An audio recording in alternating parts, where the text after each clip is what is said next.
दिल्ली की सीएम रेखा गुप्ता पर 20 अगस्त को सुबह सिविल लाइन स्थित उनके कार्यालय पर आयोजित जन सुनवाई कार्यक्रम के दौरान एक व्यक्ति ने हमला कर दिया। सीएम रेखा गुप्ता पर हमले का आरोपी गुजरात के राजकोट का रहने वाला राजेश भाई खिमजी भाई है। आरोपी पुलिस पूछताछ में अजीबोगरीब बयान दे रहा है।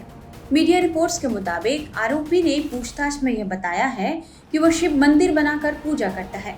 दिल्ली में जब सुप्रीम कोर्ट ने कुत्तों को लेकर अपना फैसला दिया, उसके बाद उसने सपने में देखा था कि शिवलिंग के ऊपर एक कुत्ता बैठा है, जिससे उसे लगा कि शिव ने कुत्तों की आवाज उठाने के लिए उसे चुना है।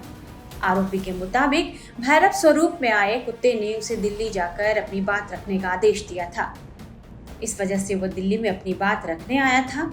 मीडिया रिपोर्ट्स में यह भी कहा गया है कि आरोपी ने यह बताया है कि कुछ दिन पहले उसने एक वीडियो में देखा था जिसमें दिल्ली में कुत्तों के लिए शेल्टर होम बनाने की बात कही जा रही थी, जिसके बाद वह परेशान हो गया और वह दिल्ली आ गया। पुलिस पूछताछ में राजेश ने बताया है कि वो मुख्यमंत्री से कुत्तों को दिल्ली से बाहर न करने की अपील करने आया था, लेकिन उसका आरोप है कि सीएम रेखा गुप्ता ने उसकी बात नहीं सुनी। इससे गुस्से में आकर उसने मुख्यमंत्री पर हमला कर दिया। वहीं आरोपी राजेश भाई खिमजी भाई की मां ने यह दावा किया है कि उनके बेटे को पशु पक्षी से लगाव है और वह डॉग लवर है। दिल्ली में कुत्तों को बाहर किए जाने के सुप्रीम कोर्ट के फैसले से वह नाराज था। दिल्ली की सीएम पर हुए हमले की इस घटना ने दिल्ली पुलिस पर कई सवाल खड़े किए हैं, जिसके बाद दिल्ली के मुख्यमंत्री रेखा गुप्ता की सुरक्षा में बड़ा बदलाव होने जा रहा है। बताया जा रहा है कि जन सुनवाई के दौरान सीएम की सुरक्षा की नई सिरे से व्यवस्था होगी। इस बारे में ज्यादा जानकारी दे रहे हैं हमारे संवाददाता मोहित ओम। सीएम रेखा गुप्ता पर उनके सरकारी आवास में हुए हमले के बाद अब उनकी सिक्योरिटी को रिव्यू किया जा रहा है, उनके सिक्योरिटी में चेंजेस किए जा रहे हैं। इस वक्त हम उनके सरकारी आवास में हैं। यही वो जगह है जहां पर कल सीएम रेखा गुप्ता के ऊपर जन सुनवाई के दौरान अटैक हुआ था। एक शख्स उनके करीब पहुंचा और उसने सीएम गुप्ता के ऊपर अटैक किया, जिसमें सीएम रेखा गुप्ता को हल्की चोटें भी आई। लेकिन अब आने वाले दिनों में ऐसा ना हो, उसको लेकर पूरी सिक्योरिटी को रिव्यू किया जा रहा है। उनके पास साथ जो सिक्योरिटी पर्सनल थे उनको चेंज किया जा रहा है, नए सिक्योरिटी पर्सन यहाँ पे डिप्लॉय किए जा रहे हैं। इसके अलावा घर की सिक्योरिटी के लिए सीआरपीएफ की एक टुकड़ी को भी यहाँ पे तैनात किया गया और आप देख सकते हैं कि सीआरपीएफ की टुकड़ी यहाँ पर पहुंची है। नए प्रोटोकॉल सेट किए जा रहे हैं, क्योंकि जिस तरीके से कल पूरी घटना हुई उसके बाद खुद गृह मंत्रालय ने दिल्ली पुलिस से एक विस्तृत रिपोर्ट मांगी है और जानने की कोशिश की है कि आखिरकार सुरक्षा में चूक कहां से हुई। इसलिए अब जब भी अगली जन सुनवाई होगी उस दौरान एक नए प्रोटोकॉल देखने के लिए मिलेंगे। सीएम के साथ जो अलग अलग विभागों के जो अधिकारी बैठते हैं, उनके जो कर्मचारी होते हैं और जो सीएम स्टाफ, वो पहले जो जन सुनवाई करने के लिए फरियादी आएगा उससे बात करेंगे, उसके डॉक्यूमेंट चेक करेंगे, अगर जरूरत लगेगी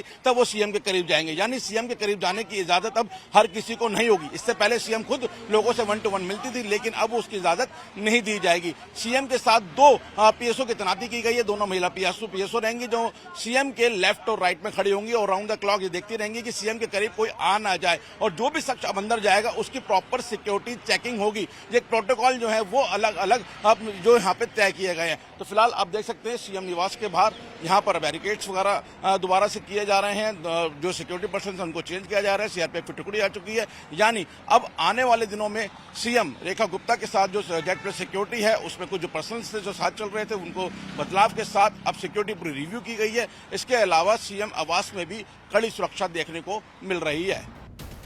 वहीं दिल्ली सरकार के मंत्री कपिल मिश्रा ने यह दावा किया है कि सीएम पर जानलेवा हमला किया गया था। देखिए, हम मुख्यमंत्री जी से मैं मिला हूं और सभी लोग भी आ रहे हैं उनसे मिलने के लिए।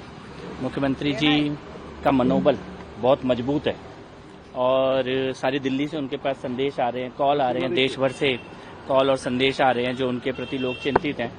और मुख्यमंत्री महोदया तो तुरंत ही मीटिंग और काम में लग जाना चाहती हैं, लेकिन डॉक्टर्स ने और सब लोगों ने ये बोला है कि थोड़ा स्वास्थ्य को देखना चाहिए। अभी एमएलसी की रिपोर्ट के डिटेल भी आने वाले हैं और डेफिनेटली हमला बहुत ही भयानक नीयत के साथ किया गया, पेशेवर तरीके से हमला किया गया और उसका एक शॉक हम सबको है, मुख्यमंत्री जी को भी है। पर मैं ये कहना चाहता हूँ कि इस हमले से उनका मनोबल और मजबूत हुआ है और दिल्ली की सेवा और जन सुनवाई करने का उनका जो संकल्प है वो और भी ज़्यादा प्रतिबद्धता के साथ वो करेंगी, ऐसा उन्होंने एक आधिकारिक बयान भी दिया है। हिस्ट्री शीटर रहे हैं वो, मैम के लिए बहुत बड़ा जोखिम था। नहीं, देखिए उसका जो बैकग्राउंड सामने आ रहा है ये डेफिनेटली एक पेशेवर अपराधी है। बहुत सारे केसेस पहले से लगे हुए हैं, प्लान करके घर की रेकी की गई है और मुख्यमंत्री जी के कार्यालय की रेकी भी की गई है, उसके वीडियोस उसके पास हैं। और जिस तरह से बहुत लंबी देर तक मुख्यमंत्री जी को उसने पकड़ा है, गिराया है, मारने की कोशिश की है, वो सब कुछ ये बताता है कि एक खराब नीयत के साथ एक बहुत बड़ा हादसा करने की योजना बनाकर ये व्यक्ति आया था। और ये किसी भी रूप में कोई अनजान व्यक्ति नहीं है, ये पेशेवर है और प्लान तरीके से आया था। बाकी दिल्ली पुलिस पूरी जांच कर ही रही है। डेफिनेटली लाइफ थ्रेटनिंग था।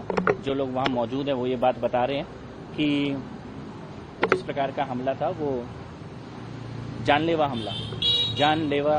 हमले की नीयत से किया हुआ कार्य डेफिनेटली। और हम सब लोग सुरक्षा को लेकर तो चिंतित हैं, क्योंकि वो तो बिना सुरक्षा की जनता से रोज मिलती हैं, किसी भी सुरक्षा कर्मी को सामने आने ही नहीं देती हैं, लगातार कोई भी एक टेबल तक बीच में नहीं रखती जब जनता से मिल रही होती है मुख्यमंत्री महोदया।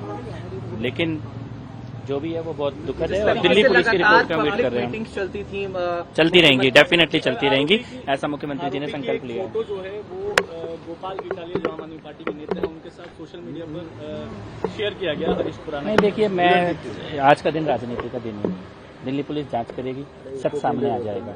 और मुझे लगता है कि ये सभी राजनीतिक दल राजनीति से ऊपर उठकर इस हमले की निंदा कर रहे हैं और ये निंदनीय कृत्य है, शर्मनाक कृत्य है।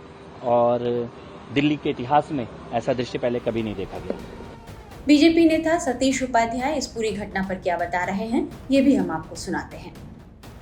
रूप से मुख्यमंत्री ठीक हैं और लगता ही है कि जब अचानक कोई किसी के ऊपर हमला कर देगा जन सुनवाई के दौरान अगर होगा तो आपको मन में लगता ही है।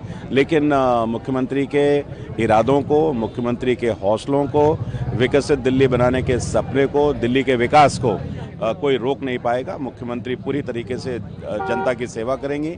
लेकिन इस तरह के कायराना हमले को हम किसी भी तरीके से, ना तो दिल्ली की जनता इसको माफ़ करेगी और ना ही एजेंसी इसको माफ़ करेगी।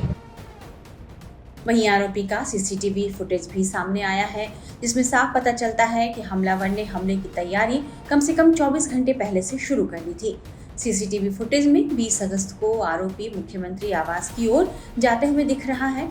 फिलहाल पुलिस पूरे मामले की जांच कर रही है। दिल्ली पुलिस ने हमले के संबंध में हत्या के प्रयास का मामला दर्ज करके आरोपी राजेश खिमजी को कोर्ट में पेश किया, जहां से उसे 5 दिनों की पुलिस रिमांड पर भेज दिया गया है। दिल्ली पुलिस के स्पेशल सेल, आईबी और अन्य खुफिया एजेंसियां मिलकर आरोपी से पूछताछ कर रही हैं।